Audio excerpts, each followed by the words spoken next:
And I think that what we're seeing is the ending of the nuclear family.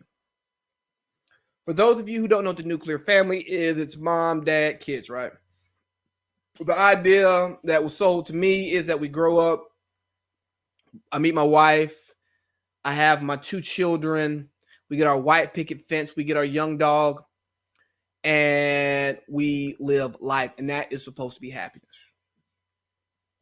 But the more and more I talk to people in my age bracket, both male and female, for one, we're getting further and further away from the idea of a nuclear family.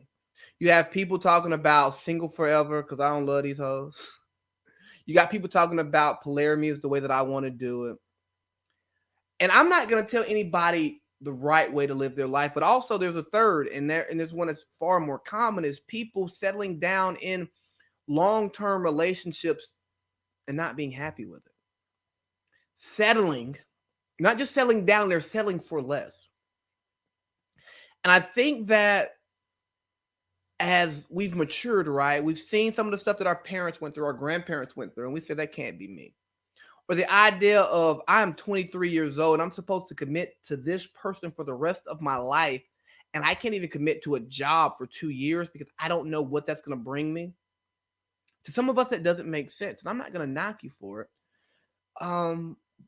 But as you know, women have gained more access to education and more access to finances to be able to live their lives and sustain themselves without the help of a man, with men now having social media and having access to more women. You know, at one point in time, you only could talk to the people that you saw.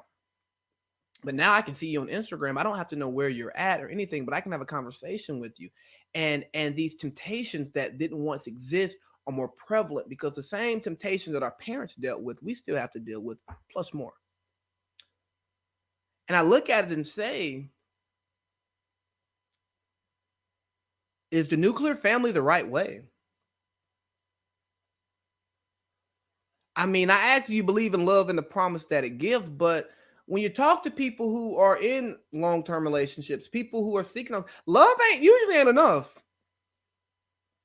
Love ain't enough. Like if love is all you got, you that shit can go away tomorrow because love is a feeling. And again, I'm not a relationship doctor, but I think if you want to have a long-standing relationship, a happy relationship, you're gonna need more than some damn love. You got to have some shit in common. You got to have shared interests. You got to have respect for one another. You got to know how to let a person be themselves. You got to have balance because love ain't enough. But I think we've been sold this idea that we need to just love and we should look for love. But that's not all that we need in a partnership. Because you can find love from your family. You can find love from your friends. But what makes that love worth having that person in your house and becoming one with you? And the more and more I think about it, I don't know. And the more and more I talk to my peers, they don't know. And I look at my peers and those in the peer group above me and below me, and I start to see so many similarities. Like I got so many friends in their early 30s, no kids, no spouse, no significant other. Hell, I'm 29, I ain't got either. And then you think about where my parents were. My parents were married by this age. Most of my parents' friends were married and had kids by this age. Like the fact that I'm 29 and I ain't got no kid, I ain't got no wife. It's like, what? Nigga, what bro, what are you doing? But I think our generation, we have so much access to so much, and it takes so much more to make us satisfied, and we know so much. We're getting in touch with our spiritual selves. We're being comfortable. We're being comfortable operating our own space and not being what our parents want us to be or told us to be or what the old folks said is how life is supposed to be. We go, oh no, that don't work for me. See, I see where you coming from. I see why that worked for you, but that don't work for me because the old saying goes, a man that's faithful has his options. Now, that's a conversation for another day, but if you got hundreds of thousands of options on Instagram at your beck and call, possibly, if your game is right, Are you really equipped to be a husband? Are you? You every time you post a picture with you and your family, and you got dudes saying, "Oh my gosh, y'all look so great. I love it." Or you post a picture of yourself, ooh, I woke up like this, or showing off your bikini body, knowing they all know who you going home to, and they say, "Ooh, girl, you looking good. Like you keeping that thing tight. Yeah, I like how you bounce back after that pregnancy. Yeah, like you happy over there. All of that. That's more options. That's more temptation. And I'm not going to get into whether or not we should be able to deal with this temptation or not, because hell, I mean, woo, tell you love ain't enough, is it?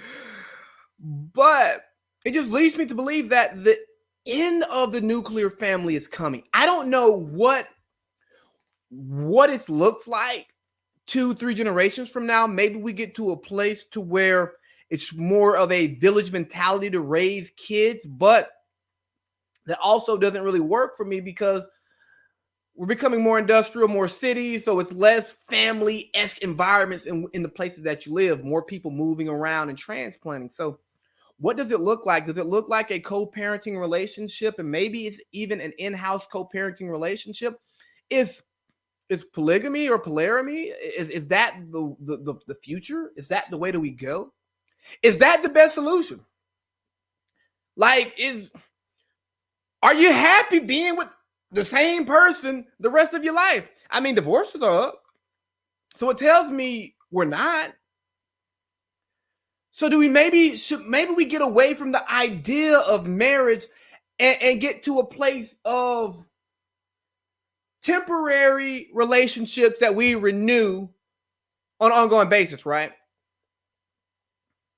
Instead of saying till death do us part, let's say we're going to do this until it makes sense until it doesn't make sense anymore.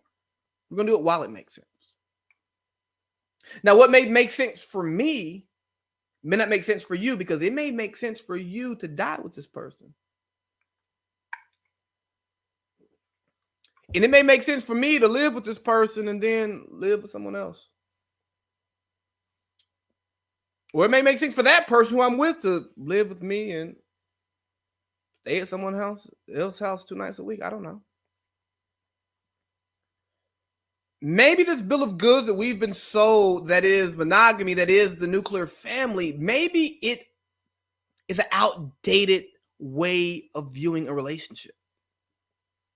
Not outdated for everyone, but outdated for the masses. Maybe we should get to a place where we make it socially acceptable to mind our own business and allow people to function in their house however it works for them.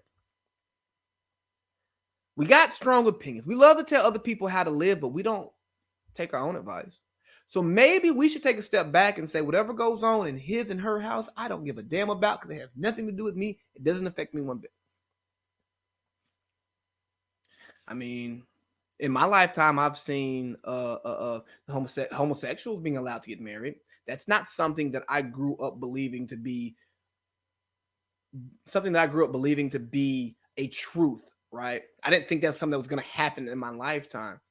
And you can come up with all the different angles, all the different reasons against why it should work or why it shouldn't work. But at the end of the day, there are people in homosexual relationships who are extremely happy with one another, more happy than those who are in heterosexual relationships, right? So which is right? A happy homosexual, a miserable heterosexual? I don't, you know, I'd assume that the people who are happy are in the best place for themselves. That's what I think. But what do I know? So I think that as we've developed our thoughts, as we've advanced as human beings, I don't think the nuclear family is I don't think the nuclear family is the goal anymore. I don't think that's what our reality is. Prove me wrong. I still believe in love and the promise that it gives. I'm a hopeless romantic. But the more and more I live, the more and more I experience, the more and more I see, the more and more people I talk to, I just don't see this as being something that everybody wants that's sustainable.